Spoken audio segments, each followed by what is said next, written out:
মেয়েদের একটা অভ্যাস খারাপ আছে। কি?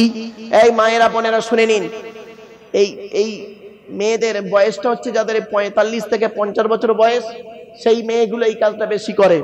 মা বোনেরা আমারে ভুল বুঝবে না, বা বাস্তবটাই বলে যাচ্ছি। আল্লাহর নবী বলেছেন ওই মেয়েটি হলো জাহান্নামী, ওই মেয়েটি হলো জাহান্নামী যে মেয়েটি বিনা কারণে স্বামীর বিছানা ছেড়ে দিয়ে অন্য বিছানায় রাত কাটায়, বিনা কারণে স্বামীর বিছানা ছেড়ে দিয়ে অন্য বিছানায় রাত কাটায়, ওই মেয়েটি হলো জাহান্নামী। সারা রাত আল্লাহর ফেরেশতারা ওই মেয়েটির জন্য অভিশাপ করতে থাকে। এই ধরনের মেয়ে আছে যাদের বয়স দেখবেন 45 থেকে 50 বছর। তারা কি করে? স্বামীর বিছানায় আর ঘুমায় না। কি করে? স্বামী একটা বিছানায় ঘুমায় আর পাশের ঘরে একটা বিছানায় নাতিকে নিয়ে উনি ঘুমায় আর তাহাজ্জুদের নামাজ পড়ে। তোমার তাহাজ্জুদের নামাজই আল্লাহ কবুল করবে না। মনে রাখো মেয়ে ছেলে, আল্লাহ রাসূলের হাদিস, এটা আমার কথা নয়, বাস্তব কথাটা বললাম। এই বাস্তব জীবনের কয়েকটা হাদিস আপনাদেরকে, খুব প্রয়োজনীয় কথা, এই কথাগুলো আপনাদেরকে আমি বলতে বাধ্য হলাম। বাপ, হয়তো কথাগুলো সাময়িক শুনতে খারাপ লেগেছে, হতে পারে, কিন্তু বাস্তব কথা আমাকে তো বলতে হবে। আমি যদি এই কথা না বলি, আল্লাহ কিয়ামতের মাঠে আল্লাহ আমার জবানটাকে আল্লাহ টেনে ছিঁড়ে নেবে। এরপরে মেয়েদের একটা অভ্যাস হলো কি? মেয়েদের একটা অভ্যাস কি জানেন? কোনো মেয়ে ছেলের স্বামী যদি কোনো অবৈধ সম্পর্ক করে কোনো মেয়ের সাথে, ওই মেয়ে ছেলে মেনে নেয় না। মেয়েদের একটা অভ্যাস হলো স্বামীর ভাগ কাউকে দেয় না। ঠিক না বেটি? মেয়েদের একটা অভ্যাস, স্বামীর ভাগ কাউকে দেয় না। স্বামী মরে যায়, যাক, সতীন তো বিধবা হলো, ও যে নিজে বিধবা হয়ে গেছে নিজের খেয়াল নেই। বুঝতে পারলেন না? স্বামী মরে যায়, যাক, সতীন তো বিধবা হলো, ও যে নিজে বিধবা হয়ে গেছে খেয়াল নেই। এজন্য আপনাদেরকে বলে যাচ্ছি, এই মেয়ে ছেলেরা, মায়েরা বোনেরা, একটু ভালো করে কথাটা ফলো করো। কি? স্বামীর অবৈধ সম্পর্ক তোমরা মেনে নাও না, ভালো মেয়ে তোমরা, কিন্তু স্বামীর অবৈধ ইনকামটাকে খাও কি করে? বুঝতে পারলে না কথাটা? স্বামীর অবৈধ সম্পর্ক মেনে নেয় না, স্বামীর অবৈধ সম্পর্ক মেনে নেয় না, আর স্বামীর অবৈধ ইনকামটা মেনে নাও। স্বামী হারাম ইনকাম এনে দিচ্ছে, এটা খাচ্ছ। এই মেয়ে ছেলে, একজন পুরুষ জাহান্নামায় যাবে, একটা মেয়ে ছেলে জাহান্নামায় যাবে, 4 জন পুরুষকে জাহান্নামায় ঢোকাবে। 1 নাম্বার তার বাপ, 2 নাম্বার তার ভাই বা দাদা, 3 নাম্বার তার স্বামী, 4 নাম্বার তার পেটের ছেলে। এই 4 জনের বাইরে কেউ আছেন এখানে? একটু বিবেককে প্রশ্ন করুন। মা বোনেরা, অনুরোধ করে বলে যাচ্ছি, স্বামীদেরকে, পেটের সন্তানকে জাহান্নামায় ঢোকাবেন না এইভাবে।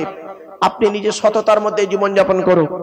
অনেক মেয়ে ছেলে আছে স্বামী থাকা সত্ত্বেও, স্বামী থাকা সত্ত্বেও অন্য ব্যক্তির সঙ্গে অবৈধ সম্পর্ক করে। হারাম, কঠিন হারাম। ওই মেয়েগুলো হলো জাহান্নামী। অনেক পুরুষ আছে দেখবেন স্ত্রী থাকা সত্ত্বেও অন্যের স্ত্রীর সঙ্গে অবৈধ সম্পর্ক করে, একে বলা হয় জিনা। খবরদার নয়, কঠিন পাপ কাজ, কঠিন পাপ কাজ। এজন্য এই জিনিসগুলো থেকে দূরে সরে থাকতে হবে। এগুলো হলো কিয়ামতের আলামত। তাই আল্লাহ পাক বললেন, ইন্নাল্লাহা ইনদাহু ইলমুস সাআ, কিয়ামত কবে হবে বান্দা তোরা কেউ জানিস না, তবে কিয়ামতের কিছু নিদর্শন আমি আপনাদের কাছে তুলে ধরলাম বিশ্বনবী মুহাম্মদ সাল্লাল্লাহু আলাইহি ওয়াসাল্লামের হাদিস থেকে। বাড়িতে গিয়ে ভাববেন। 2 নাম্বার, ওয়াইনাজিলুল গাইস, কোন মেঘে কতটা পানি বর্ষণ হবে বান্দা কারোর বলার কোনো ক্ষমতা নেই। ঠিক না বেঠিক? ছোট্ট একটা গল্প আপনাদের বলি। স্বামী স্ত্রী বিয়ে করেছে 12 বছর। কত বছর?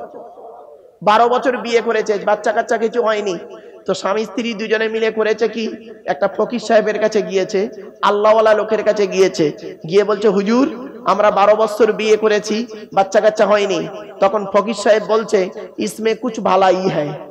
কি বললো? ইসমে কুছ ভালাই হ্যায়, তার মানে এর মধ্যে যা আছে ভালো আছে। তা স্বামী স্ত্রী দুজনে মিলে বলছে, হুজুর আপনি আল্লাহর কাছে একটু দোয়া করুন, আল্লাহ যাতে একটা সন্তান দেয়। তো ফকির সাহেব দোয়া করেছে, আল্লাহ একটা পুত্র সন্তান দিয়েছে। তো কিছুদিন পরে বাচ্চাটাকে এনে বলছে, হুজুর আপনি দোয়া করেছিলেন, আল্লাহ একটা পুত্র সন্তান দিয়েছে। ফকির সাহেব বলছে, ইসমে কুছ ভালাই হ্যায়, ভালো। ঠিক তার 8 বছর পর, ক বছর? 8 বছর পরে বাচ্চাটা পানিতে ডুবে মারা গেছে। সঙ্গে সঙ্গে স্বামী স্ত্রী দুজনে কাঁদতে কাঁদতে এসে বলছে, ফকির সাহেব আপনি দোয়া করেছিলেন পুত্র সন্তান হলো, আর ছেলেটার বয়স 8 বছর, পানিতে ডুবে মারা গেল। ফকির সাহেব বলছে, ইসমে কুছ ভালাই হ্যায়, আচ্ছা ভাই বলেন তো, এখানে এতগুলো মানুষ বসে আছেন, হঠাৎ ধরুন একজন লোকের বাপ মারা গেছে, সে যদি এসে আমাকে বলে স্টেজে এতগুলো লোকের সামনে, হুজুর এইমাত্র আমার আব্বা মারা গেছে, তা আমি যদি বলি বাবা আল্লাহ যা করে ভালোই করেছে, তো এতগুলো লোক একটা করে ঘুষি মারলেই মাল ঢুকে যাবে, কবর আর খুলতে হবে না, ঠিক না বেটি? তো এখন যেই বলেছে ফকির সাহেব ইসমে কুছ ভালাই হ্যায়, ওর মেজাজ আগুন হয়ে গেছে। হ্যাঁ, আমার ছেলে মারা গেছে আর ও বললো ইসমে কুছ ভালাই হয়। বাড়িতে গিয়ে গরু কাটা ছুরি ছিল, ছুরিটায় ধার দিচ্ছে আর গুনগুন গুনগুন করে বলছে ইসমে কুছ ভালাইর স্বাদ মিটিয়ে দেবো।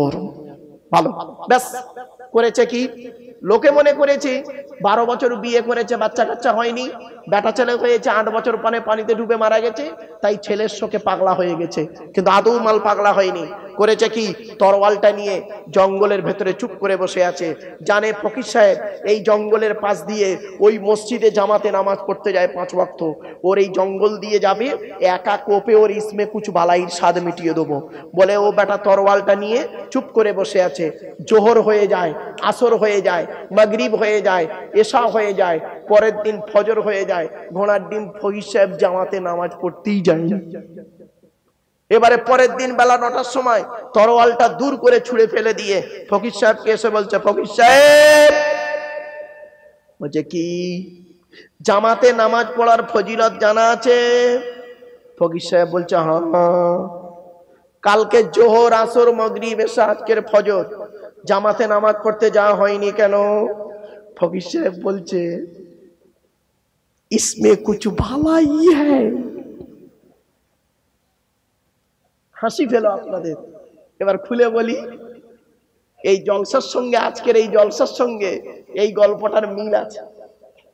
আজ থেকে 1 বছর আগে যখন জলসায় দেবে বলে কমিটি ভাইরা যখন উঠে পড়ে লেগেছিল, চাঁদা কালেকশন করছিল, জলসা হবে 6ই চৈত্র, আর 6ই চৈত্র নাকি ভুল বলছি, 6 চৈত্র জলসা উত্তর বাগন্ডি গ্রামে, ইসমে কুছ ভালাই হ্যায়। সারা বছর ধরে চাঁদা কালেকশন করেছে জলসার প্যান্ডেলের জন্য, মাইক, জলসার প্যান্ডেল, বাঁশ টাঁশ সব খাটানো কমপ্লিট, ইসমে কুছ ভালাই হ্যায়। সকাল থেকে রান্না বাড়ির পরিকল্পনা চলছে, জলসা হবে, মাইক টাইক সব সেটিং হচ্ছে, ইসমে কুছ ভালাই হ্যায়। বিকেল বেলা পানি এসে গেছে, ইসমে কুছ ভালাই হ্যায়। আমার আল্লাহ পাক কোরআনে বলছে গো বাবা, আমার আল্লাহ পাক কোরআনে বলছেন 5টা জিনিস বান্দা কারোর বলার ক্ষমতা নেই। 1 নাম্বার হলো কিয়ামত কবে হবে বান্দা কেউ জানো না, কোন মেঘে কতটা পানি বর্ষণ হবে তোমরা কেউ জানো না, ওয়াইনাসিলুল গাইস, কোন মেঘে কতটা পানি বর্ষণ হবে বান্দা কারোর বলার ক্ষমতা নেই, ঠিক না বেটি? 3 নাম্বার ওয়ায়ালামু মা ফিল আরহাম, মায়ের পেটে কি আছে, চোর হবে না ডাকাত হবে, আলেম হবে না হাফেজ হবে, বান্দা কারোর বলার কোনো ক্ষমতাই নেই, ঠিক না বেটি? এই সর্বপ্রথম এই পুরুষ লিঙ্গের আগার অংশ কেটে বাদ দিয়েছিল কে? এর ইতিহাসটা জেনে নিন। 82 বছর বয়সে, কত বছর? 82 বছর বয়সে জঙ্গলে কুড়ুল দিয়ে নিজে নিজে আল্লাহর হুকুমে হযরতে ইব্রাহিম খলিলুল্লাহ তিনি সর্বপ্রথম এই মুসলমানি বা খাত্তা হয়েছিলেন। জোরে বলুন সুবহানাল্লাহ। আচ্ছা, এর মধ্যে বিজ্ঞান কি বলছে দেখি, মেডিকেল সায়েন্স কি বলছে? মেডিকেল সায়েন্স বলছে কোন পুরুষ যদি তার আগার লজ্জাস্থানে আগার চামড়া কেটে যদি বাদ দেয়, ওই পুরুষটা 3টে রোগ থেকে বেঁচে থাকতে পারবে। 1 নাম্বার সিফিলিস বলে একটা রোগ আছে, ওই রোগ থেকে বেঁচে থাকতে পারবে। 2 নাম্বার গনোরিয়া বলে একটা রোগ আছে, ওই রোগ থেকে বেঁচে থাকতে পারবে। 3 নাম্বার লজ্জাস্থানের ক্যান্সার থেকে বেঁচে থাকতে পারবে। ভাবতে পেরেছেন? আমরা তো কোনোদিন এগুলো ভাবিনি, এগুলো কোনোদিন ভাবিনি, ওই সুন্নত বলেই চালিয়ে দিয়েছি। চলুন এগিয়ে যাচ্ছি। তো বিশ্ব যিনি সৃষ্টিকর্তা, সৃষ্টিকর্তার পরিচয় হলো মোট 4টি। কি কি? সৃষ্টিকর্তা নিজেই বলছেন কুল। হ্যাঁ, একটা মুসলিম আর অমুসলিমের পার্থক্য কতটুকু আজ আপনাদের বলে যাচ্ছি অন ক্যামেরাতে, বাড়িতে গিয়ে ভাববেন। একটা মুসলিম আর অমুসলিমের পার্থক্য হলো অ্যাপোস্ট্রোপিস এস। কি বললাম? অ্যাপোস্ট্রোপিস এস। কিরকম? অমুসলিম ছেলেটার বিশ্বাস হলো everything is god, everything is god, প্রত্যেক বস্তু হলো খোদা। তার মতে চন্দ্র খোদা, সূর্য খোদা, গঙ্গা খোদা, বড় বৃক্ষ খোদা, কোন প্রাণী খোদা, সেই হিসেবে তারা পুজো অর্চনা আরাধনা উপাসনা করে। Everything is God. আর মুসলিম ছেলেটার বিশ্বাস হলো everything is gods, everything is gods. প্রত্যেক বস্তু হলো খোদার, চন্দ্র খোদার, সূর্য খোদার, গঙ্গা খোদার, তুমি খোদার, আমি খোদার। কুল হুয়াল্লাহু আহাদ, জোরে বলুন। তাই সৃষ্টিকর্তা বললেন আল্লাহর পরিচয় হলো চারটি। কি কি? এক নাম্বার, আল্লাহ বললেন কুল, নবী তুমি বলো, হুয়াল্লাহু আহাদ, আল্লাহ হলেন একক। দুই নাম্বার, আল্লাহুস সামাদ, আল্লাহ হলেন অমুখপেক্ষী, আল্লাহ কারোর মুখপেক্ষী নন, সারা পৃথিবী তার মুখপেক্ষী। তিন নাম্বার, লাম ইয়ালিদ ওয়া লাম ইউলাদ, আল্লাহ কাউকে জন্ম দেয়নি, আল্লাহ কেউ জন্ম দেয়নি। চার নাম্বার, ওয়ালাম ইয়াকুল লাহু কুফুয়ান আহাদ, তার সমকক্ষ কেউই নেই। কি বললাম? তার সমকক্ষ কেউই নেই। এটা মাথায় রাখুন। এই হলো আল্লাহর মোট চারটে পরিচয়। এবার আসছি নবীদের পরিচয়। নবীদের পরিচয় হলো মাত্র তিনটি। কয়টা? তিনটি। কি কি? এক নাম্বার, যিনি নবী হবেন তার চরিত্র উত্তম হতে হবে। পৃথিবীতে যত নবী এসেছেন প্রত্যেক নবীর চরিত্রকে সৃষ্টিকর্তা উত্তম করে পাঠিয়েছে, জোরে বলুন সুবহানাল্লাহ। কোন নবীর চরিত্র খারাপ নয়।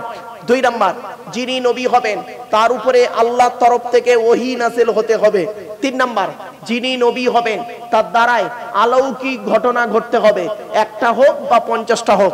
পৃথিবীতে যত নবী এসেছেন প্রত্যেক নবীর মাধ্যমে আল্লাহ পাক 1 থেকে 50টার ভিতরে অলৌকিক ঘটনা দেখিয়েছেন, কিন্তু আমার নবী বিশ্ব নবী মুহাম্মদ সাল্লাল্লাহু আলাইহি ওয়াসাল্লামের মাধ্যমে আল্লাহ পাক 1000-এরও বেশি অলৌকিক ঘটনা দিয়েছেন, জোরে বলুন। সেই 1000 অলৌকিক ঘটনার ভিতরে সর্বশ্রেষ্ঠ হলো এই কোরআনুল কারীম নাযিল করা, জোরে বলুন।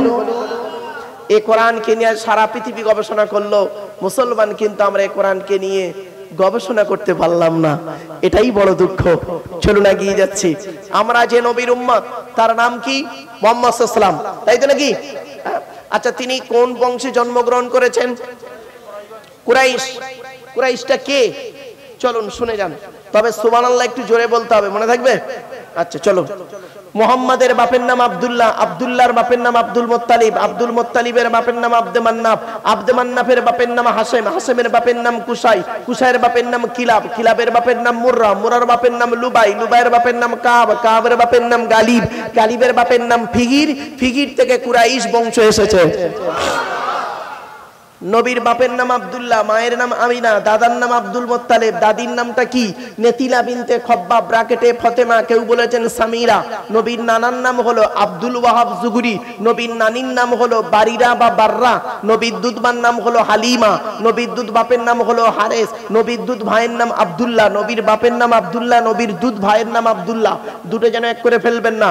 নবীর জন্ম 570 খ্রিস্টাব্দে। ইংরেজি কি মাস ছিল? 29 আগস্ট। আরবি মাস ছিল রবিউল আউয়াল মাস 12 তারিখ, মতান্তরে 9 তারিখ, সোমবার শবে সাদেকের সময় আরবের মক্কা নগরে কুরাইশ বংশে নবীর জন্ম। নবীর বাপেরা হলো 10 ভাই, নবীর মায়েরা হলো 19 বোন। বাপেরা আসলে কি জানেন, এই কথাগুলো যদি কোনো বক্তা একটু টেনে টেনে বলতো সুবহানাল্লাহ, তেজ খুব জোরে হতো, ঠিক না বেটি? আমি জানি আসলে আমি অসুস্থ মানুষ বাবা, টেনে টেনে বলতে একটু কষ্ট হয়, তো সেই জন্য আমি টেনে টেনে আর বললাম না। চলুন আর একটু এগিয়ে যাচ্ছি। এবার আসছি নবীর ভাই বোন কজন? হযরত মুহাম্মদ সাল্লাল্লাহু আলাইহি সাল্লামের ভাই বোন হলো মোট, নবীজি উনি ওনার মায়ের একা। নবীজি হালিমা নামক এক মহিলার দুধ পান করেছিল, জানেন তো? হালিমার দুধ পান করতে গিয়ে হালিমার একটা পেটের পুত্র সন্তান ছিল, নাম হলো তার আব্দুল্লাহ, আর দুটো কন্যা সন্তান ছিল। তাহলে কি দাঁড়ালো? দুধ ভাই একজন, দুধ বোন দুইজন, মোট 4 ভাই বোন। নবীজি উনি ওনার মায়ের একা। এবার নবীর ছেলে মেয়ে কয়জন? 7টা। নবীর 3টে পুত্র সন্তান ছিল, বাল্যকালেই আল্লাহ পাকের ডাকে সাড়া দিয়ে চলে যান। 4টে কন্যা সন্তান কে কে? জয়নাব, উম্মে কুলসুম, রোকেয়া, ছোট মেয়েটার নাম হলো ফতেমা, যার সঙ্গে আলীর বিবাহ দিলেন, যার ঔরসে দুটো বিখ্যাত সন্তান নাম হাসান আর হুসাইন রাদিয়াল্লাহু তাআলা আনহুমা। চ্যাপ্টারটা এখানেই ক্লোজ করলাম। এবার আসছি সেই প্রফেট মুহাম্মদ সাল্লাল্লাহু আলাইহি সাল্লামের একটা বাস্তব জীবন কাহিনী আপনাদের কাছে তুলে ধরছি সংক্ষেপে বোঝার জন্য। চলো, হযরত মুহাম্মদ সাল্লাল্লাহু আলাইহি সাল্লাম তিনি হালিমা নামক এক মহিলার দুধ পান করেছিল, জানেন? আরে ভাই বলুন না। তো হালিমার ঘরে দুধ পান করতে গিয়ে হালিমার ডান দিকের স্তনটা নবী পান করতেন। জীবনে কোনোদিন হালিমার বাম দিকের স্তনটা নবী পান করেনি। কি আশ্চর্য! একদিন হালিমা করেছেন কি, প্রাণের স্বামী হারেসকে বলছে, প্রাণের স্বামী, এত বাচ্চার দুধ খাইয়েছি, এই বাচ্চাটা ব্যতিক্রম। বলছে কেন? বলছে এই বাচ্চা আমার ডান দিকে স্তন পান করে, বাম দিকটা পান করে না। বলে সে কি হয় নাকি? বলছে হ্যাঁ। তখন হালিমার স্বামী বলেছিলেন, হালিমা এ বাচ্চাটা জাতা বাচ্চা নয়, এর প্রতি লক্ষ্য রেখো। তো হয়ে গেল, নবীর বয়স হয়ে গেছে, হালিমা বুড়ি হয়ে গেছেন। হালিমা মারা যাবার 15 দিন আগের ঘটনা। হালিমার সঙ্গে হালিমা আসছেন নবী মুহাম্মদ সাল্লাল্লাহু আলাইহি ওয়াসাল্লামের সঙ্গে দেখা করতে। ওটাই ছিল জীবনের শেষ দেখা। বাগুন্ডির যুবক ভাইরা, বাম্মা কি জিনিস একটু ফলো করো বন্ধু। তো নবীজি বসে আছেন, এমন সময় হালিমা আসছেন। কাছাকাছি যখন এসছেন, নবীজি লক্ষ্য করে দেখলেন আমার দুধ মাতা হালিমাতুস সাদিয়া আসছে। কি করে বসতে দেই? কাছে তো কিছুই নেই। নবীজি করেছিলেন কি, তার গায়ে নিজের চাদর মোবারকটা খুলে, নিজের গায়ের চাদর মোবারকটা খুলে নবীজি দুধমা হালিমাকে বিছিয়ে দিলেন বসতে। আচ্ছা, নবীজি তার গায়ের চাদর খুলে বিছিয়ে দিলেন বসতে কোন মাকে? কোন মা? জোরে বলুন। দুধ মা, নিজের মা নয়। নিজের মা 6 বছর বয়সে তো মারা গেছে। এ মুসলমানের বাচ্চা, বাগুন্ডির মানুষেরা, তোমার নবী করেছেন কি? তোমার নবী করেছেন কি? তার গায়ের চাদর খুলে দুধমা হালিমাকে বিছিয়ে দিয়েছেন বসতে। আর তুমি কি করেছো? তুমি কি করেছো? তুমি ঘুমাও খাটে, তুমি ঘুমাও দামি দামি খাটে, আর তোমার বুড়ো বুড়ি বাপ আর মা ঘুমায় মাটিতে চাটায়ে। তুমি আবার বলো আমি একজন নবীর ভক্ত। ছি ছি ছি ছি ছি ছি ছি ছি। খবরদার বলো না আমি নবীর ভক্ত। একটু লজ্জা থাকা দরকার, ন্যূনতম একটু লজ্জা থাকা দরকার। তোমার নবীর আদর্শ তোমার আদর্শ। এই জন্যই শুনে রেখে দিন, আল্লাহর নবীদের পরই স্থান হলো বাপ আর মায়ের। এই কোরআনে বলা আছে, আল্লাহর নবীদের পরই স্থান হলো বাপ আর মায়ের। আমি রেফারেন্স গুলো বলে যাচ্ছি। বাম্মার সেবা করতে হবে কোথায় কোথায় কোরআনে আছে, খালি গুনতে শুরু করুন আর আমি বলতে শুরু করি। 1 নম্বর পারা 11 নম্বর পৃষ্ঠা 12 নম্বর লাইন, সূরার নাম সূরা বাকারা, অবিল ওয়ালিদাইনি ইহসানা, বাম্মার খেদমত করো। 2 নম্বর পারা 12 নম্বর পৃষ্ঠা 13 নম্বর লাইন, সূরার নাম সূরা বাকারা, ইয়াসআলুনাকা মাযা ইউনফিকুন কুল মা আনফাকতুম মিন খায়রিন ফালিল ওয়ালিদাইনি ওয়াল আকরাবিন, বাম্মার পিছনে টাকা পয়সা ব্যয় করো। 5 নম্বর পারা 3 নম্বর পৃষ্ঠা 3 নম্বর লাইন, সূরার নাম সূরা নিসা 36 নম্বর আয়াত, ওয়াবুদুল্লাহ ওয়া লা তুশরিকু বিহি শাইয়্যা ওয়াবিল ওয়ালিদাইনি ইহসানা, বাম্মার খেদমত করো। 8 নম্বর পারা 7 নম্বর পৃষ্ঠা 12 নম্বর লাইন, সূরার নাম সূরা আনামের 151 নম্বর আয়াত, লা তুশরিকু বিহি শাইয়্যা ওয়াবিল ওয়ালিদাইনি ইহসানা, বাম্মার খেদমত করো। 15 নম্বর পারা 3 নম্বর পৃষ্ঠা 7 নম্বর লাইন, সূরার নাম সূরা বানি ইসরাঈল, ওয়া ক্বাদা রাব্বুকা আল্লা তা'বুদু ইল্লা ইয়্যা ওয়াবিল ওয়ালিদাইনি ইহসানা, বাম্মার খেদমত করো। 20 নম্বর পারা 16 নম্বর পৃষ্ঠা 3 নম্বর লাইন, সূরার নাম সূরা আনকাবুত, ওয়া ওয়াসাইনাল ইনসানা বিওয়ালিদাইহি হুসনা, বাম্মার সেবা যত্ন করো। 21 নম্বর পারার 11 নম্বর পৃষ্ঠা 6 নম্বর লাইন, সূরার নাম সূরা লোকমান, ওয়া ওয়াসাইনাল ইনসানা বিওয়ালিদাইহি হামালাতহু উম্মুহু ওয়াহনান আলা ওয়াহনিন, বাম্মার খেদমত করো। 26 নম্বর পারা 2 নম্বর পৃষ্ঠা 12 নম্বর লাইন, সূরার নাম সূরা আকাব, ওয়া ওয়াসাইনাল ইনসানা বিওয়ালিদাইহি ইহসানা হামালাতহু উম্মুহু কুরহা ওয়া ওয়াদাতুহু কুরহা, তোমরা তোমাদের বাপ আর মায়ের খেদমত করো। তোমাদের মা তোমাদের বড় কষ্ট করে গর্ভে ধারণ করেছে, দুনিয়ার মুখটা বড় কষ্ট করে দেখিয়েছে। সন্তান তুমি যত বড় আলেম, হাফেজ, মাস্টার, ডাক্তার, ইঞ্জিনিয়ার, প্রফেসর হও না কেন, ইন্নাল জান্নাতা তাহতা আকদামিল উম্মাহাত, হে ছেলে মেয়েরা, তোমাদের জান্নাত হলো তোমাদের বাপ আর মায়ের পায়ের তলায়। বাপের ভাত দাও না, মার ভাত দাও না, তুমি একজন আদর্শবান সন্তান, লজ্জা করা উচিত। মনে রেখো, আল্লাহ ছাড় দেয়, ছেড়ে দেয় না। কি বললাম? আল্লাহ ছাড় দেয়, ছেড়ে দেয় না। বন্ধু, বাড়ি থেকে একটু ভেবো। বাপকে একটা লুঙ্গি কিনে দিয়েছো, তার দাম মাত্র 300 টাকা। শ্বশুরকে যে মালটা কিনে দিয়েছিলে তার দাম 1300 টাকা। অবাগিনী মাকে একটা শাড়ি কিনে দিয়েছিলে, তার দাম 500 টাকা। শাশুড়িকে যে মালটা কিনে দিয়েছে তার দাম 1500 টাকা। বিবেককে প্রশ্ন করো। এ যুবক, বাড়ি থেকে যখন বেরোবে, বাড়ি থেকে যখন বেরোবে, বাপ আর মা যদি বেঁচে থাকে, বাপ আর মায়ের দোয়া নিয়ে বাড়ি থেকে বেরোবে। বাপ আর মায়ের দোয়া যদি তোমার সঙ্গে থাকে, লরির তলার ভেতরে ঢুকে যাবে, গাড়ির তলার ভেতরে ঢুকে যাবে। আমার আল্লাহ করবে কি, বাম্মার দোয়ার ওসিলায় গাড়ির তলার ভেতর থেকে জীবিত টেনে বের করে আনবে। বাম্মার দোয়া এমন জিনিস। বন্ধু, বিবেককে একটু প্রশ্ন করো, একটু বিবেককে প্রশ্ন করো। চলো, এবারে মুহাম্মদ সাল্লাল্লাহু আলাইহি ওয়াসাল্লাম করেছেন কি, দাঁড়িয়ে আছেন, হালিমা বসে আছেন। হালিমা এবার নবীকে প্রশ্ন করছে, বাবা মুহাম্মদ, একটা প্রশ্ন করব, কি? ছোটবেলায় তোমার মা আমিনা তোমাকে যখন আমার কোলে দিলে দুধ পান করাতে, যতদিন তুমি আমার দুধ পান করেছো, ডান দিকের স্তনটা পান করেছিলে, বাম দিকটা কেন পান করনি? নবীজি বললেন, মা, আল্লাহ ডান দিক পান করিয়েছে, পান করেছি, বাম দিকটা পান করায়নি, তাই পান করিনি। বললো, ওটা তো লাস্ট কথা, কারণটা কি? বললেন, মা, আমি আপনার ডান দিকের স্তন পান করতাম, আপনার পেটের ছেলে আমার দুধ ভাই আব্দুল্লাহ বাম দিকটা পান করত। আমি যদি সাধারণ ছেলেদের মতো ডান দিক বাম দিক দুটোই পান করতাম, ভাইয়ের হক মারা হতাম। মোহাম্মদকে আল্লাহ কোনোদিন মায়ের পেট থেকে ভাইয়ের হক মারতে পাঠায়নি। এ মুসলমান, তুমি কি করেছো? তুমি কি করেছো? বাপ মারা গেছে, বড় ভাই বেঁচে আছে, ছোট ছোট ভাইদের সম্পত্তি নিজের নামে রেকর্ড করে বসে আছে। উনি আবার হাজি সাহেব লোক। ছি ছি ছি ছি ছি ছি ছি ছি। একবার বিবেককে প্রশ্ন করো। রেফারেন্স টু দি হলি কোরআন। পবিত্র কোরআনে বলা হয়েছে, ইন্নাল্লাযীনা ইয়াকুলুনা আমওয়ালাল ইয়াতামা যুলমান ইন্নামা ইয়াকুলুনা ফি বুতুনিহিম নারা ওয়া সায়াসলাউনা সাঈরা। আল্লাহ পাক কোরআনে বলছেন কি? 10 নম্বর পারার 17 নম্বর পৃষ্ঠা 14 নম্বর লাইন, সূরার নাম সূরা নিসা 10 নম্বর আয়াতে আল্লাহ পাক বললেন, নিশ্চয়ই যারা এতিমের মাল ভক্ষণ করে, গরিবের মাল যারা ভক্ষণ করে, এতিমের মাল যারা ভক্ষণ করে, তারা তাদের পেটে নরকের আগুনগুলো ঢোকাতে শুরু করে। আমি আল্লাহ তাদের জন্য সাইরি নামক জাহান্নাম নির্ধারিত করে রেখে দিয়েছি। আর যারা গরিবের মালগুলো ভক্ষণ করে না, তাদের ঠিকভাবে আদায় করে দেয়, আল্লাহ বলছেন, ইন্নাল্লাযীনা আমানু ওয়া আমিলুস সালিহাত, যারা 100% ঈমান আনবে আর ভালো কাজ করবে, কানাত লাকুম জান্নাতুল ফিরদাউস নুজুলা, তাদের দয়ার জান্নাত জান্নাতুল ফিরদাউস আল্লাহ তাদের তাকদীরে লিখে রেখে দেবে। জ্ঞানী গুণী বুদ্ধিজীবী মানুষ বাপের একবার অনুরোধ করে বলে যাচ্ছে, কথাগুলো একটু মাথায় রাখুন। তাই বিশ্বনবী মুহাম্মদ সাল্লাল্লাহু আলাইহি সাল্লাম তিনি বলে গেলেন, এই পৃথিবী শুরু হয়েছে একদিন, এই পৃথিবী ধ্বংস হবে একদিন। ঠিক না বেঠিক? আল্লাহ পাক কোরআনে বলছেন, ইন্নাল্লাহা ইনদাহু ইলমুস সাআ, কিয়ামত কবে হবে বান্দা কারোর বলার ক্ষমতা নাই। এই পৃথিবীতে কবে ধ্বংস হবে কারোর বলার ক্ষমতা নেই। তবে আমার নবীজি পার্সোনাল ভাবে কিছু কথা বলে গেছেন, আজ আমি সেই কথাগুলো আপনাদেরকে বলবো আর আপনাদের বাস্তবের সঙ্গে মিল দেখিয়ে দেব।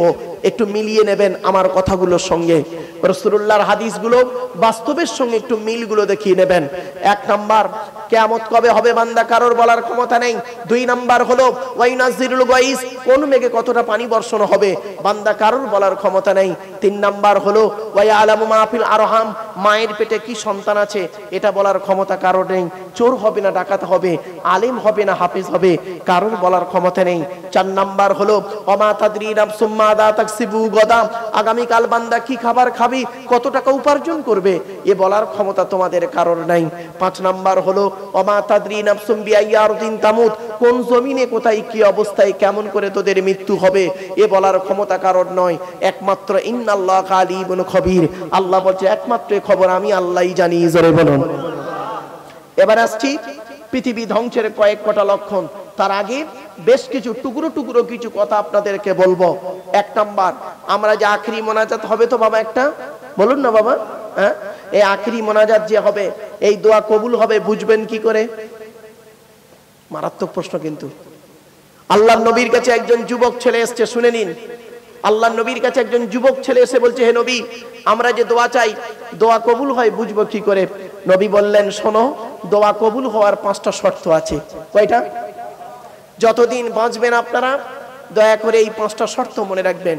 যার মধ্যে এই 5টা শর্ত থাকবে তার দোয়া আল্লাহ কবুল করবে। ও দাড়ি চাঁচা হতে পারে, দাড়িওয়ালা হতে পারে, টুপিওয়ালা হতে পারে, টুপি ছাড়া হতে পারে, ওটা কোনো ব্যাপার নয়। এই 5টা শর্ত যার মধ্যে পাবেন তার দোয়া আল্লাহ কবুল করবে। 1 নাম্বার, নবী বললেন, যুবক যুবক দোয়া যখন চাইবে হালাল খাবার খেয়ে তুমি দোয়া চাইবে। কি বললো? দোয়া যখন চাইবে কি খাবার খেতে হবে? হালাল খাবার। দলিল কোরআন। আল্লাহ বলছেন, ইয়া আইয়ুহাল্লাযীনা আমানু, হে ঈমানদার বান্দাগণ, কুলু মিন তাইয়্যিবাতি মা রাযাকনাকুম ওয়াশকুরু লিল্লাহি ইন কুনতুম ইয়াহু তা'বুদুন, 2 নম্বর পারা 4 নম্বর পৃষ্ঠা 14 নম্বর লাইন সূরার নাম সূরা বাকারার মধ্যে আল্লাহ বলে দিলেন, হে ঈমানদার বান্দাগণ, কুলু মিন তাইয়্যিবাতি মা রাযাকনাকুম, আমার দেওয়া হালাল রিজিকগুলো তোরা ভক্ষণ কর, হারাম খাবারগুলো কখনোই খেতে যাবি না। হারাম খাবার খেয়ে যত তুমি দোয়া চাও না কেন, আল্লাহও দোয়া কবুল করবে না। তাই বাপেদের অনুরোধ করে বলে যাচ্ছি, হালাল খাবার খান, হালাল খাবার খান। হারাম বেশি খাবার থেকে হালাল অল্পটাই যথেষ্ট, ঠিক না বে ঠিক? এজন্য অনুরোধ করে বলে গেলাম, হাতে ধরে পায়ে ধরে বলে যাচ্ছি, নারী পুরুষ সকলকে আহ্বান করে যাচ্ছি, হালাল খাবার খান। 2 নম্বর নবী বললেন, দোয়া কবুল হওয়ার দ্বিতীয় শর্ত কি? দোয়া কবুল হওয়ার দ্বিতীয় শর্ত হলো, নবী বললেন, এই যুবক, দোয়া যখন চাইবে আল্লাহর কাছে চাইবে, পৃথিবীর কোনো ব্যক্তি বস্তুর কাছে চাইবে না। কার কাছে চাইবেন? আল্লাহর কাছে চাইতে হবে। দলিল কোরআনে আল্লাহ বলছেন, ওয়া ইদা সালাকা ইবাদি আন্নী ফাইন্নী করিব উজিবু দাওয়াতাদ দাঈ ইযা দাআন ফালিয়াস্তাজিবুলি ওয়া লিয়ুমিনু বি লাআল্লাহুম ইয়ারশুদুন।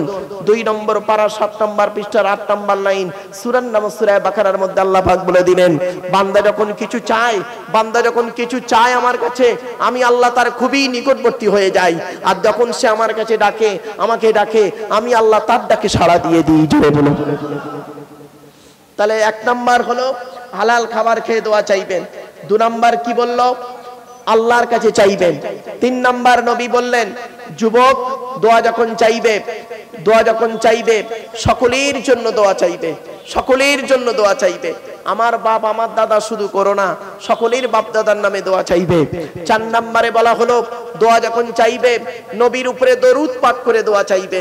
আল্লাহর নবীর হাদিস, ইন্নাদ দুআ মাওকুফুম বাইনাস সামাই ওয়াল আরদি লা ইয়াসআদু মিনহু শাইউন হাত্তা তুসাল্লি আলা নবিকা।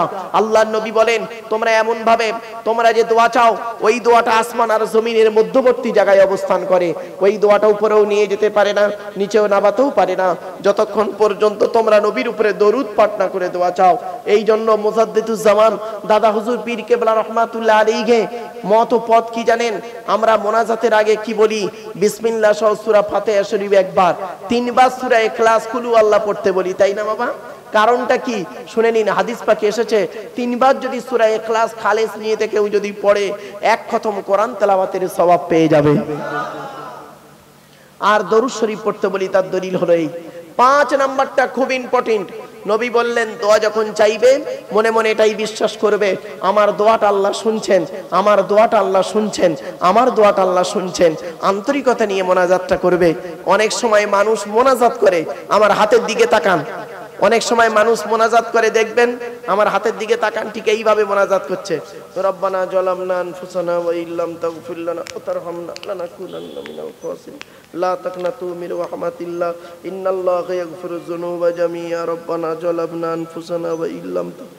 ঠিক না বে ঠিক? মোনাজাত করছে, তেল মালিশ করছে।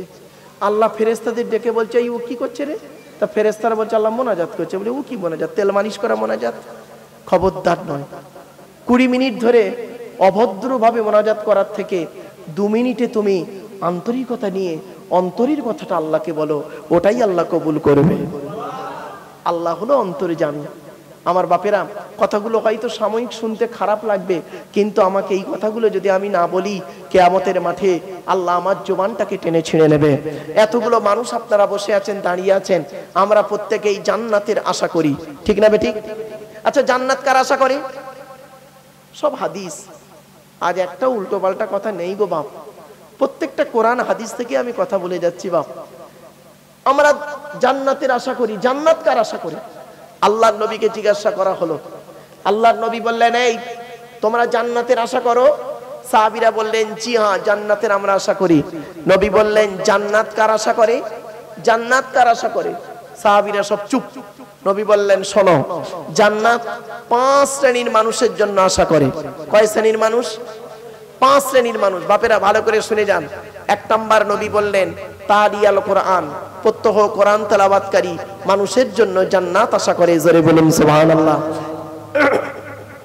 এই জন্য আমি আপনাদের অনুরোধ করে বলে যাচ্ছি, কোরআনের তাফসীর দেবেন, তাফসীরুল কোরআনের মাহফিল, এক একটা সূরার তাফসীর দেবেন। তাতে করে হবে কি? আলোচনা ভালো শুনতে পাবেন। এক একটা সূরার তাফসীর, এসব তো হয় না এখন। এক একটা সূরার তাফসীর দিলেন, আজকে ধরুন তিনজন বক্তা কি চারজন বক্তা, একটা সূরা, 4টে সূরার তাফসীর হয়ে গেল এখানে। বুঝলেন বাপেরা? কোরআনের আলোচনা হলো পৃথিবীর সবথেকে উৎকৃষ্ট আলোচনা। তাই 1 নাম্বার নবী বললেন তালি আল কোরআন, প্রত্যহ কোরআন তেলাওয়াতকারী মানুষের জন্য জান্নাত আশা করে। অনুরোধ করে বলে যাচ্ছি, মসজিদের ইমাম সাহেবদেরকে বলে যাচ্ছি, ইমাম সাহেব ভাইয়েরা, আপনারা অন্তত কোরআন তেলাওয়াত করে এই যুবকদেরকে কোরআন তেলাওয়াতটা শিখিয়ে দিন। সামনে রমজান মাস আসছে, 1 মাসের মধ্যেই কোরআন তেলাওয়াতটা শিখিয়ে দিন। এ দায়িত্ব কিন্তু আপনাদের, আমি অনুরোধ করে যাচ্ছি বাপ। তাই নবী বললেন 1 নাম্বার কোরআন তেলাওয়াতকারী মানুষের জন্য জান্নাত আশা করে। 2 নাম্বার খুব ইম্পর্টেন্ট, ওয়া হাফিজিল লিসান, এই জবানকে হেফাজতকারী মানুষের জন্য জান্নাত আশা করে। হারাম খাবার খাওয়া থেকে জিভটাকে ঠিক করুন, বাজে ভাষা বলা থেকে জিভটাকে ঠিক করুন, পরনিন্দা পরচর্চা করা থেকে জিভটাকে ঠিক করুন, লজ্জাস্থানকে হেফাজত করুন। বুখারীর হাদিস, নবী বলেছেন তোরা আমাকে 2টো জিনিসের গ্যারান্টি দে, আমি মুহাম্মদ সাল্লাল্লাহু আলাইহি ওয়াসাল্লাম তোদের জান্নাতের গ্যারান্টি দিয়ে দেব। কি? 2 ঠোঁটের মাঝখানে 2 রানের বীজখানে, 2 ঠোঁটের মাঝখানে 2 রানের বীজখানে, এই 2টো জিনিসের গ্যারান্টি তোরা আমাকে দে, আমি মুহাম্মদ সাল্লাল্লাহু আলাইহি ওয়াসাল্লাম তোদের জান্নাতের গ্যারান্টি দিয়ে দেব। যান বাড়ি চলে যান, গিয়ে দেখবেন ভদ্রলোকের নিচে খারাপ, হয় ভদ্রলোকের নিচে খারাপ, নয় ভদ্রলোকের উপর খারাপ। যার দুটোই খারাপ ও জাহান্নামী, যার দুটোই ভালো ও হলো একজন জান্নাতি। জোরে বলুন সুবহানাল্লাহ। তাই নবী বললেন জান্নাত আশা করে, ও হাফিজিল লিসান, জবানকে হেফাজতকারী মানুষের জন্য জান্নাত আশা করে। 3 নাম্বার অমুতিমিনি জিআন, ক্ষুধার্তকে খাদ্য দানকারী মানুষের জন্য জান্নাত আশা করে। গরিব ফকির এতিম মিসকিনদের খাদ্য দান করবেন, জান্নাত ওই মানুষটার জন্য আশা করে। নবী বলেছেন মান আওয়া ইয়াতীমান ইলা তুআমিহি ওয়া শারাবিহি আওজাবাল্লাহু লাহুল জান্নাহ। নবী বলেছেন কোন ব্যক্তি যদি কোন এতিমের মাথায় হাত বুলায়, কোন ব্যক্তি যদি এতিমকে পানি পান করায়, কোন ব্যক্তি যদি এতিমকে আশ্রয় দেয়, কোন ব্যক্তি যদি এতিমকে খাবার খাওয়ায়, নবী বলেছেন আওজাবাল্লাহু লাহুল জান্নাহ, ওই ব্যক্তির জন্য জান্নাত ওয়াজিব হয়ে যায়। এজন্য এখানে এসে দেখলাম মসজিদের সামনে একটা মাদ্রাসা ভগ্ন অবস্থায় আছে, তাই তো ভাই? মাদ্রাসা, এই মাদ্রাসার প্রতি লক্ষ্য রাখুন। এই মাদ্রাসাটাকে সৌন্দর্য করার জন্য আপনাদেরই দায়িত্ব নিতে হবে বাপ। অনুরোধ করে আপনাদের বলে যাচ্ছি, কিছু সন্তান এখানে ভালো হাফিজ তৈরি করান, বেশি নয় 20টা ছেলে রাখবেন, 20টা ছেলে। এতগুলো মানুষ আছেন আপনারা, আল্লাহ আপনাদের অর্থ দিয়েছে, একটা ছেলে যদি একটা বাড়িতে খামান, বাচ্চা ছেলে, তাদেরকে 20টা ছেলেকে রেখে অন্তত একটা হাফেজ তৈরি করেন। মনে রাখবেন এই মাটির তলায় যে দেহ চলে যায়, 5টা দেহ মাটি খেতে পারে না। 1 নাম্বার নবীদের দেহ মোবারক মাটি খেতে পারে না, টাটকা থাকে। 2 নাম্বার শহীদানদের দেহ মোবারক মাটি খেতে পারে না, টাটকা থাকে। 3 নাম্বার মোকাম্মাল কোরআনী হাফেজের দেহ, মোকাম্মাল কোরআনী হাফেজের দেহ মাটি খেতে পারে না, টাটকা থাকে। 4 নাম্বার হাক্কানি আলেমের দেহ মাটি খেতে পারে না, টাটকা থাকে। মনে রাখবেন 5 নাম্বার মুয়াজ্জিনের দেহ, 12 বছর যদি নিঃস্বার্থভাবে কেউ আজান দেয়, ওই দেহ মাটি খেতে পারে না, টাটকা থাকে। জোরে বলো। আসছি 4 নাম্বার, আল্লাহর নবী বললেন কি? অমুতিমিনি জিআন, ক্ষুধার্তকে খাদ্য দানকারী। 4 নাম্বার হলো অমুকসিলুরিয়ান, বস্ত্রহীনকে বস্ত্র দানকারী মানুষের জন্য জান্নাত আশা করে। আপনাদের এই জলসা কমিটিকে আমি অনুরোধ করে যাচ্ছি বাপ, আমাকে খারাপ ভুল বুঝবেন না যেন, আমি একটা পরামর্শ আপনাদের দিচ্ছি। জ্ঞানী গুণী বুদ্ধিজীবী মানুষ, আপনারা এই জলসার সাথে সাথে যদি 10টা মানুষকে কাপড় দান করতেন, বস্ত্র দান করতেন, 10টা মানুষকে বস্ত্র দান করলেন, রক্তদান শিবির করলেন, সোশ্যাল ওয়ার্ক করবেন, তাতে করে দেখবেন জলসার গুণগত মান অনেকটা বেড়ে যাবে। 5 নাম্বার নবী বললেন ওমান সাল্লা আলা হাবিবির রহমান, যে ব্যক্তি নবীর উপরে বেশি বেশি করে দরুদ পাঠ করে, ওই লোকটার জন্য জান্নাত আশা করে থাকে। জোরে বলুন সুবহানাল্লাহ। তো আমার বাপেরা, কথাগুলো বলতে বলতে দীর্ঘক্ষণ বলে ফেললাম। আসছি 1 নাম্বার, আল্লাহ পাক বললেন কিয়ামত কবে হবে বান্দা কারোর বলার ক্ষমতা নেই। 1 নাম্বার কিয়ামতের কয়েকটা আলামত আমি আপনাদেরকে বলছি। 1 নাম্বার নবী বললেন পৃথিবী ধ্বংসের লক্ষণ হলো, পৃথিবী ধ্বংসের লক্ষণ হলো বিদ্যা সমাজ থেকে উঠে চলে যাবে। আজ মাধ্যমিক, উচ্চ মাধ্যমিক, বিএ পাস, এমএ পাস, আলেম, হাফেজ, মাস্টার, ডাক্তার, ইঞ্জিনিয়ার, প্রফেসর বেড়ে গেল, বুড়ো বুড়ি বাম্মার অনেকে ভাতও দেয় না, খবরও দেয় না। ঠিক না বেটি? ও বাবা, কত বক্তা আছে গো বাপ, বাম্মার ভাত দেয় না। কত বক্তা আছে 5 ওয়াক্ত নামাজও পড়ে না। কত বক্তা আছে বেওযুতে ওয়াজও করে। কত বক্তা আছে বিড়ি সিগারেট খায় গো বাপ। খবর নিয়ে দেখবেন, হয়তো দূর থেকে মনে করেন বোঝেন না বাবা, বাস্তব জিনিসটা যখন দেখবেন তখন আপনি অবাক হয়ে যাবেন। এই জন্য হাক্কানি আলেমের খুব অভাব, হাক্কানি আলেমের খুব অভাব বাপ। অনুরোধ করে বলে যাচ্ছি, মাথায় রাখুন। তাই নবী বললেন 1 নাম্বার পৃথিবী ধ্বংসের লক্ষণ হলো বিদ্যা সমাজ থেকে উঠে চলে যাবে। এডুকেশন কাকে বলে? শিক্ষা কাকে বলে? What is the definition of education? Education কাকে বলে? EDUCATION, এক একটা লেটারের এক একটা গুণাগুণ আছে, তবেই তাকে এডুকেশন বা শিক্ষা বলে। ই থেকে ইগার্ডি, ডি থেকে ডেভেলপমেন্ট, ইউ থেকে ইউনিভার্সাল, সি থেকে ক্যাপাবিলিটি, এ থেকে অ্যাক্টিভ, টি থেকে টলারেন্স, আই থেকে ইন্টেলিজেন্ট, ও থেকে ওবিডিয়েন্স, এন থেকে ন্যাচারাল। এতগুলো গুণে গুণান্বিত বস্তুকে বলা হয় এডুকেশন বা শিক্ষা। যাকে তাকে শিক্ষা বলে না বাপ। শিক্ষাটা নেবে কে? যে নেবে তাকে বলা হয় স্টুডেন্ট। স্টুডেন্ট কাকে বলে? এই ছাত্র ছাত্রীরা, বন্ধুরা, স্টুডেন্ট কাকে বলে? ওই 10টায় গেল, 4টেই এলো, আমতলা জামতলা বুড়ির বেলতলা বাঁশতলা, ইকোপার নিকোপার, চিড়িয়াখানা, ভিক্টোরিয়া, জাদুঘর, তারামণ্ডল, নদীর পার্কে বসে একটু প্রেম নিবেদন করলো, সারা বছর পড়লো না, পরীক্ষার খাতায় টুকলি করছে, টুকলি টুকলি, আর স্যার ধরলো, ছুরি মারলো, ওরে কোনোদিন স্টুডেন্ট বলে না। STUDENT, এক একটা লেটারের এক একটা গুণাগুণ আছে, তবেই তাকে স্টুডেন্ট বলে। এস থেকে স্টাডি, টি থেকে ট্রুথফুল, সত্যবাদী হতে হবে, তবেই তুমি স্টুডেন্ট। এখনকার স্টুডেন্টরা দেখবেন বেশিরভাগ মিথ্যা কথা বলে বেশি, ঠিক না বেটি? এই এখন লেখাপড়া কোথায় হয় জানেন? পেচ্ছাপখানায় আর পায়খানায়। কি বললাম? এই পেচ্ছাপখানায় পায়খানায় গো বাপ। এই মাধ্যমিক উচ্চ মাধ্যমিক সব সেন্টার পড়েছে, এই দেখবেন পেচ্ছাপখানায় পায়খানায় গিয়ে দেখবেন টুকলিগুলো, বইয়ের পৃষ্ঠা ছেঁড়াগুলো, আবার সিনিয়র মাদ্রাসা হাই মাদ্রাসা সেন্টার পড়েছে, কোরআনের আয়াতগুলো সব পেচ্ছাপখানায় পায়খানায় ফেলে রেখে চলে আসছে। ওই ছেলেগুলো আবার 20 বছর পরে বক্তা হবে, মাস্টার হবে, ডাক্তার হবে, বড় বড় লেকচার দেবে। ছি, একটু বিবেককে প্রশ্ন করো না। বিবেককে, তুমি বিবেককে প্রশ্ন করো, করলেই তুমি ভাবতে পারবে কি জিনিস তুমি। এস থেকে স্টাডি, টি থেকে ট্রুথফুল, ইউ থেকে ইউনিটি বা আনকমন, ডি থেকে ডেপোর্টনিয়াস, ই থেকে এফিসিয়েন্ট, এন থেকে নোবেল, টি থেকে টিপটপ। এতগুলো গুণে গুণান্বিত ব্যক্তিকে বলা হয় স্টুডেন্ট। যাকে তাকে স্টুডেন্ট বলে না বাপ, শুনে রেখে দিন। এবার আসছি শিক্ষাটা দেবে কে? যিনি শিক্ষাটা দেবেন তাকে বলা হয় টিচার। কি বললাম বাপ? Teacher. Who is teacher? Teacher কে? কাকে টিচার বলা হয়? চলুন একটু দেখে নিই। TEACHER, টি থেকে ট্রেনার, প্রশিক্ষণ প্রাপ্ত হতে হবে তবেই তুমি টিচার। ই থেকে ইগারলি, আগ্রহী হতে হবে তবেই তুমি টিচার।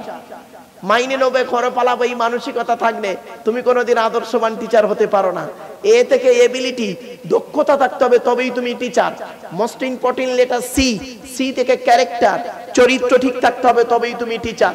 আজ থেকে 30 বছর আগে এই বয়োজ্যেষ্ঠ লোকেদের জিজ্ঞাসা করুন তো, আমরা আমাদের স্যারেদের দেখলে সাইকেল থেকে নেমে যেতাম, ঠিক না বেটি? স্যারেদের সামনে ঘড়ি পরতাম না। আজ থেকে 30 বছর আগে টিচার ছাত্রের সম্পর্ক ছিল পিতার পুত্রের ন্যায়। ছাত্রটি শিক্ষককে বাপের মতো ভক্তি করত, শ্রদ্ধা করত, আর শিক্ষক ছাত্রটিকে নিজের পুত্র বলে মনে করত। আর এখন কি হয়েছে শুনবেন? বেশিরভাগ জায়গায় টিচার ছাত্রের সম্পর্ক বন্ধু, বিড়ি চেয়ে খায়, খৈনি মলে দেয়, ঠিক না বেটি? আজ থেকে 30 বছর আগে টিচার আর ছাত্রীর সম্পর্ক কি ছিল? পিতার কন্যার ন্যায়। মেয়েটি শিক্ষককে বাপের মতো ভক্তি করত, শ্রদ্ধা করত, আর শিক্ষক ছাত্রীটিকে নিজের কন্যা বলে মনে করত। এখন কি হয়েছে শুনবেন? বেশিরভাগ জায়গায় টিচার ছাত্রীর সম্পর্ক স্বামী স্ত্রী, প্রাইভেট পড়াতে দিয়েছে, ইংরেজি করাতে দিয়েছে, বেটাও পড়িয়ে নিয়ে বসে আছে। এই জন্যই নবী বলেছিলেন, দি Messenger of Allah peace be আপন হিম shed, the best among you those with good manner। নবী বলেন, তোদের মধ্যে উত্তম ব্যক্তি ওই লোকটা যার ক্যারেক্টার, চরিত্র ভালো, ওই লোকটাই হলো উত্তম ব্যক্তি।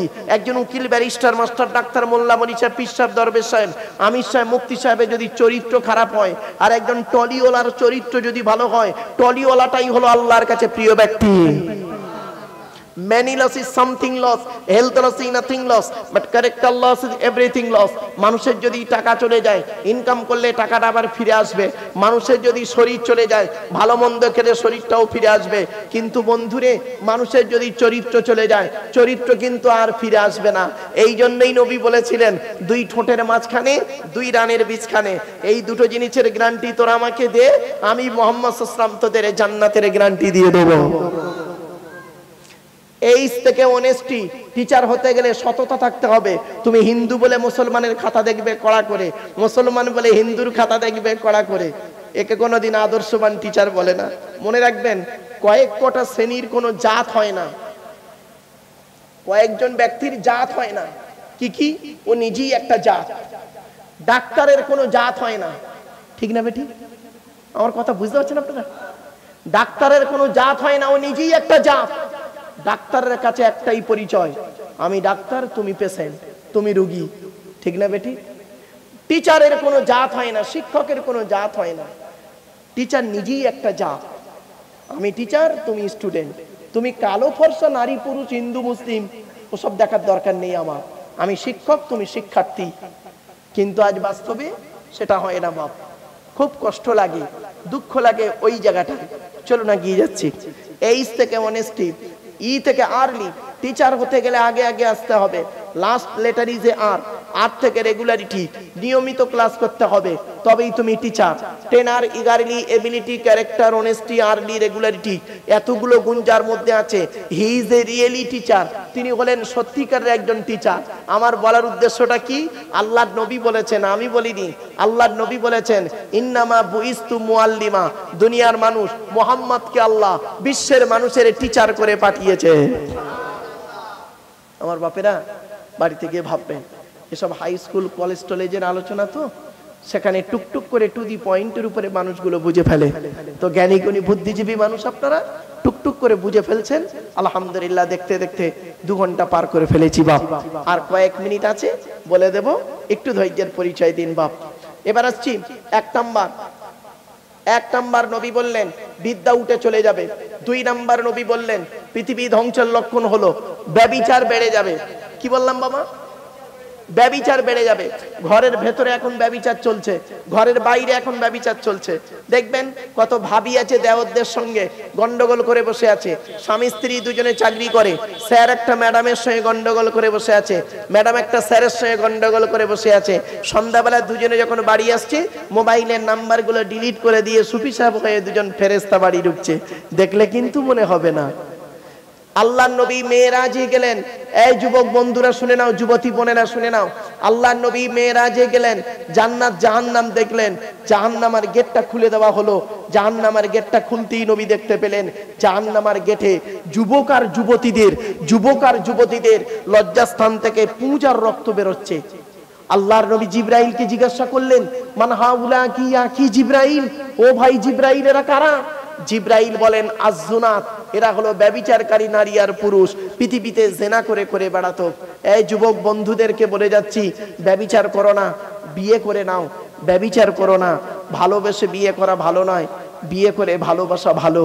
একটু মাথায় রেখো, ব্যভিচারকারীর যে কি শাস্তি কিয়ামতের মাঠে, তুমি যদি একবার জানতে পারতে, বুঝতে পারতে, যদি একবার পড়তে, তাহলে জীবনে কোনোদিন ব্যভিচারের ধারে বাড়াও যেতে না। বন্ধুদেরকে বলে যাচ্ছি, আল্লাহ কোরআনে বললেন লা তাকরাবুজ জিনা, ব্যভিচার করা তো দূরের কথা, ব্যভিচার থেকে দূরে সরে থাক, ব্যভিচারের ধারে বাড়াও যাস না। তাই নবী বললেন পৃথিবী ধ্বংসের লক্ষণ হলো, দ্বিতীয় লক্ষণ কি? ব্যভিচার বেড়ে যাবে। 3 নম্বরে নবী বললেন পৃথিবী ধ্বংসের লক্ষণ হলো ওয়ায়ুকসারু শুরুবুল খামার, মদ পান বেড়ে যাবে, মদের প্রভাব প্রসার বেড়ে যাবে। আল্লাহর নবী বলেছেন আখিরি জামানায় এমন একটা সময় আসবে, দেখবে মানুষ ডাইরেক্ট মদের নাম নেবে না, মদের নাম পরিবর্তন করে দিয়ে মদ পান করবে। ঠিক না বেটি? Whisky, Kingfisher, McDonald, black, wine, রিডমিল, ব্লক, ব্রাইন, এসব মদের নাম বললাম রে বাপ, যারা খায় তারা বুঝতে পারছে। সেদিন এরকম মদের নাম বলছি, একটা বুড়ো অপর বুড়োকে বলছে, দেখছি হুজুর কিরম কোরআনের আয়াত বলছি, লাউ ঠেলা। আমার বাপেরা বাস্তব কথা বলে গেলাম।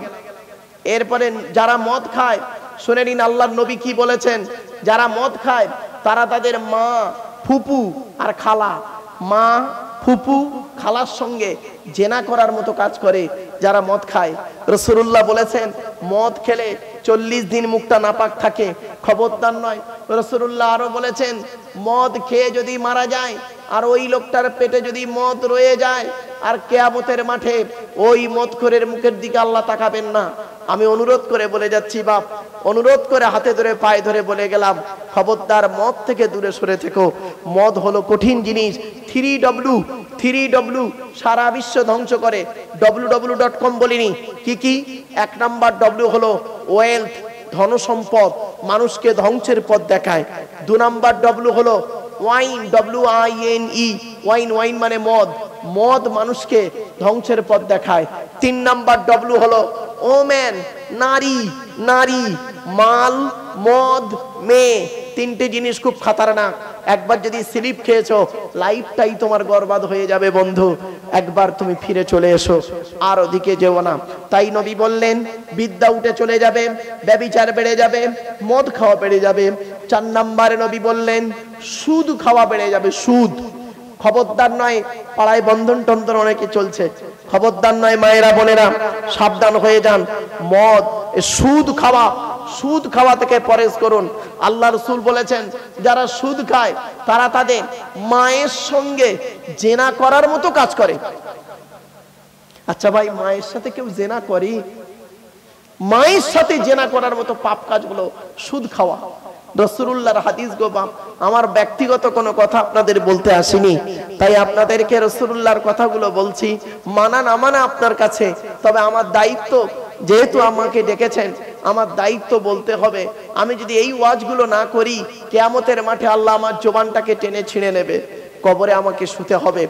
এরপরে নবী বললেন, পৃথিবী ধ্বংসের লক্ষণ হলো ঘুষ খাওয়া বেড়ে যাবে, ঘুষ। তারপরে নবীজি বললেন, পৃথিবী ধ্বংসের লক্ষণ হলো পিতামাতার অবাধ্য সন্তান হবে। তারপরে নবীজি বললেন, নিকটবর্তী লোকের সঙ্গে মহব্বত ছেড়ে দিয়ে দূরবর্তী লোকের সঙ্গে মহব্বত তৈরি হবে। ঠিক না ঠিক? আমার বাপেরা, অনুরোধ করে বলে যাচ্ছি, এগুলো থেকে পরেজ করুন। এরপরে বিশ্বনবী মুহাম্মদ সাল্লাল্লাহু আলাইহি ওয়াসাল্লাম বললেন, পিতামাতার অবাধ্য সন্তান হবে।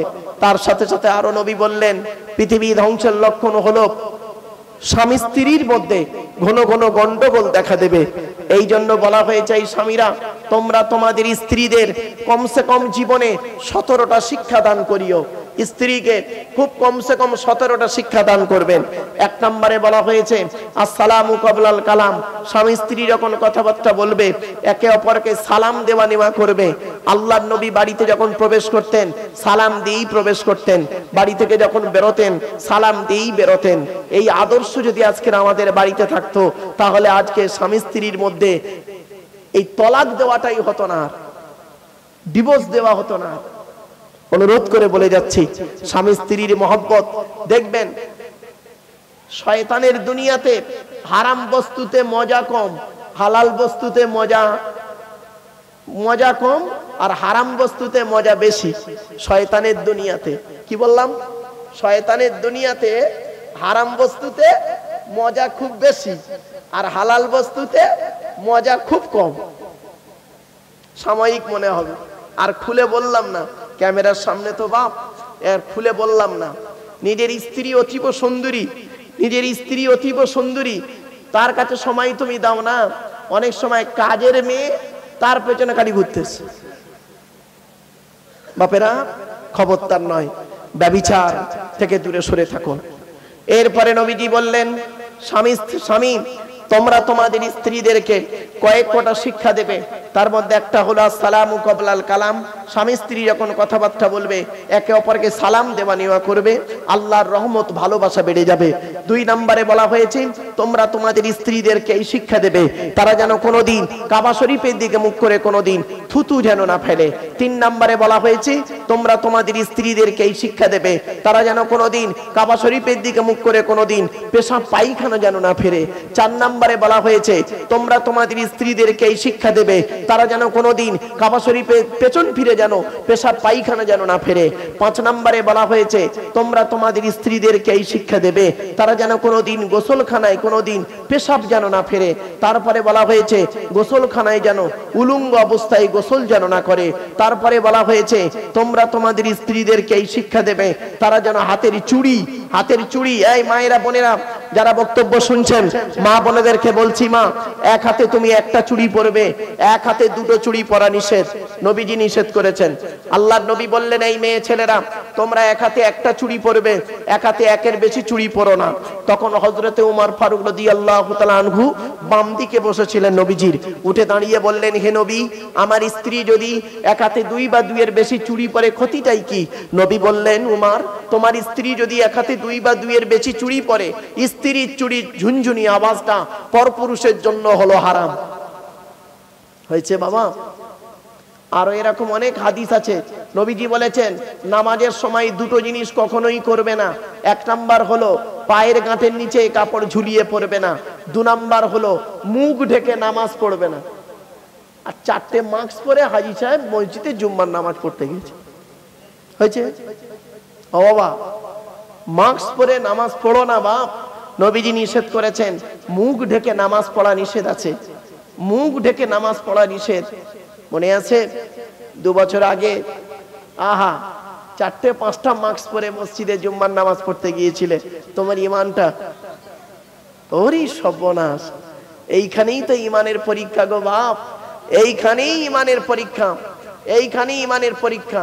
আচ্ছা বাবা, হায়াতের মালিককে, মৌতের মালিককে, রোগ দেওয়ার মালিককে, সারাবার মালিককে, মসজিদ কার ঘর, নামাজ কার, নামাজে কথা হয় কার সাথে, মুখ ঢেকে। আর বইয়ের কাছে শোয়ার সময় তখন তো মাস্ক পরে ঘুমাও না, ওইটা পরে। বাপেরা, 100% ইমান কাকে বলে বাড়ি থেকে ভাববেন। আমি বলেছিলাম না, আল্লাহর পরিচয় 4টে, আমার নবীদের পরিচয় 3টে, আর আমাদের পরিচয় হলো মাত্র 2টো। কটা? 2টো। কি কি শুনে নিন, এই কোরআনে আছে। আল্লাহ বলছেন, ওমাই ইউমিন বিল্লাহি ওয়া ইয়ামাল সালিহা। আল্লাহ বলছে, 1 নাম্বার 100% ঈমান আনবি আমার উপরে, 100% বিশ্বাস করবি আমি আল্লাহ আমাকে, 100% বিশ্বাস করবি। এই পৃথিবীতে যারা 100% বিশ্বাস করেছে। আর 2 নাম্বার হলো কি, ভালো ভালো কাজগুলো করে যাবি। মানুষের উপকার করতে না পারলে ক্ষতি করতে যাবি না, মানুষের উপকার করতে না পারলে ক্ষতি করতে যাবি না। ভালো ভালো কাজ করবি আর 100% আল্লাহকে বিশ্বাস করবি। আল্লাহ কোরআনে বলছেন, ওমাই ইউমিন বিল্লাহ, যে ব্যক্তি 100% আমাকে বিশ্বাস করবি, ওয়া ইয়ামাল সালিহা, আর ভালো ভালো কাজ করে যাবি। আমি এই 2টো কাজ যদি তোরা করিস, আমি দুনিয়াতে একটা জীবন দেব, আখিরাতে একটা জীবন দেব। দুনিয়ার জীবনটা কি দেব? কোরআনে আল্লাহ বলছেন, মান আমিলা সালিহাম মিন যাকারিন আও উনসা ওয়া হুয়া মুমিনুন ফালানুহিয়ান্নাহু হায়াতান তাইয়্যিবা। 14 নম্বর পারা 17 নম্বর পৃষ্ঠার 8 নম্বর লাইন, সূরার নাম সূরা নাহলে আল্লাহ বলছেন যে যে ব্যক্তি 100% ঈমান আনবে আর ভালো কাজ করবে, বেটা ছেলে হোক আর মেয়ে ছেলে হোক, ওয়া হুয়া মুমিন, সে হলো মুমিন, ফালানুহিয়ান্নাহু হায়াতান তাইয়্যিবা, এই পৃথিবীর জীবনটা শান্তি সম্মানের সহিত আমি আল্লাহ যাপন করাবো। জোরে বলে। পরকালে কি দেবে? কোরআন বলছে, ইন্নাল্লাযীনা আমানু ওয়া আমিলুস সালিহাত কানাত লাহুম জান্নাতুল ফিরদাউসে নুজুলা। 16 নম্বর পারা 3 নম্বর পৃষ্ঠা 12 নম্বর লাইন, সূরার নাম সূরা কাহাফ। আল্লাহ বলছে, নিশ্চয়ই যারা 100% ঈমান আনবে আর ভালো কাজ করবে, তাদের ঠিকানা হলো জান্নাতুল ফিরদাউস। জোরে বলুন সুবহানাল্লাহ। তো আমার বাপেরা, অনুরোধ করে বলে যাচ্ছি আপনাদেরকে, এই জিনিসগুলো মাথায় রাখুন। বিশ্বনবী মুহাম্মদ সাল্লাল্লাহু আলাইহি ওয়াসাল্লাম বললেন, এই না পুরুষেরা, তোমরা তোমাদের স্ত্রীদেরকে এই শিক্ষা দেবে, তারা যেন মাথার বালিশ যেন একের বেশি ব্যবহার যেন না করে। একটা বালিশ ব্যবহার করবে। স্বামী স্ত্রী যখন ঘুমাবে, এক বালিশে মাথা রেখে ঘুমাবে। আরো বলা হয়েছে, স্বামী স্ত্রী 3 জায়গায় চুমা দেওয়ার কথা বলা আছে। কুব্বালাতুল খাদ্দে, গালে চুমা দেবে। কুব্বালাতুল আইনাইনে, 2 চোখের মাঝখানে কপালে চুমা দেবে। কুব্বালাতুল ইয়াদে, হাতে চুমা দেবে। আরো নবীজি বললেন, এই স্বামীরা, তোমরা তোমাদের স্ত্রীর পিতামাতার গালিগালাজ করবে না, হারাম। স্ত্রীর পিতামাতাকে গালিগালাজ দেওয়া হারাম। আচ্ছা, স্ত্রীর পিতামাতা মানে শ্বশুর শাশুড়ি নাকি? বাবা, শ্বশুর শাশুড়িকে গালি দেওয়া হলো হারাম, আল্লাহর নবী নিষেধ করেছেন। আর আমরা কি করেছি? সমাজ মানে চলতে ফিরতে স্ত্রীকে গালি দিয়েছি। স্ত্রীকে গালি দিয়ে স্বাদ মেটেনি, তার মরা বাপটাকে কবর থেকে তুলে আনলাম, তার মরা মাটাকে কবর থেকে তুলে এনে তাকে খান্ডা গালিগালাজ করে দিলাম। খবরদার নয়, নবীজি নিষেধ করেছেন, হারাম। স্ত্রীর পিতামাতার গালিগালাজ করা হলো হারাম, নবীজি নিষেধ করেছেন। অনুরোধ করে বলে যাচ্ছি, আল্লাহর নবী বললেন, এই স্বামীরা, তোমরা তোমাদের স্ত্রীদেরকে নামাজের তাকিদ দেবে, নামাজের তাকিদ দেবে। তোমরা তোমাদের স্ত্রীদেরকে ভদ্র ব্যবহার করবে, স্ত্রীর সঙ্গে ভালো আচরণ করবে, স্ত্রীর মুখে খাবার তুলে দেবে, স্ত্রীকে ভালোবাসবে। মনে রাখবে এই পৃথিবীতে যে ব্যক্তি হকের উপরে তার স্ত্রীর কাছে উত্তম ব্যক্তি, সেই ব্যক্তি আল্লাহর কাছে উত্তম ব্যক্তি। আমি মুহাম্মদ সাল্লাল্লাহু আলাইহি ওয়াসাল্লাম, আমি আমার স্ত্রীদের কাছে উত্তম ব্যক্তি। জোরে বলুন। বাপেরা বাড়ি থেকে ভাববেন। মেয়েদেরকে বলছি